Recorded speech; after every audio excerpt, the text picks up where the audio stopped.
భారతదేశంలో 8 అత్యంత పవిత్రమైన స్వయంభు విష్ణు క్షేత్రాలు ఉన్నాయి. వీటిని అష్ట స్వయంవ్యక్త క్షేత్రాలు అని అంటారు. ఈ క్షేత్రాలు ఒక్కసారి మనం చూద్దాం. 1 శ్రీరంగం తమిళనాడు, తిరుచిరాపల్లి, రంగనాథ స్వామి ఆలయం మొదటిది.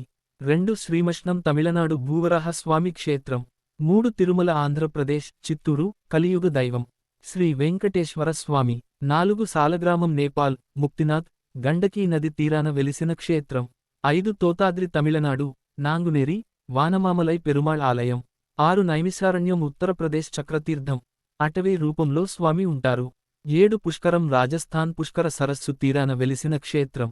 8 బద్రీనాథ్ ఉత్తరాఖండ్. ఇవి కాకుండా దక్షిణ భారతదేశంలో అహోబిలం, నవనారసింహ క్షేత్రం, సింహాచలం, మరియు మంగళగిరి వంటి మరికొన్ని ఆలయాలను కూడా స్వయంభూ క్షేత్రాలుగా భక్తులు ఎంతో భక్తితో కొలుస్తారు. పురాణాల ప్రకారం ఈ 8 మాత్రం అత్యంత ప్రధానమైనవి. అలాగే మన ఛానల్ని లైక్ చేసి సబ్స్క్రైబ్ చేయండి.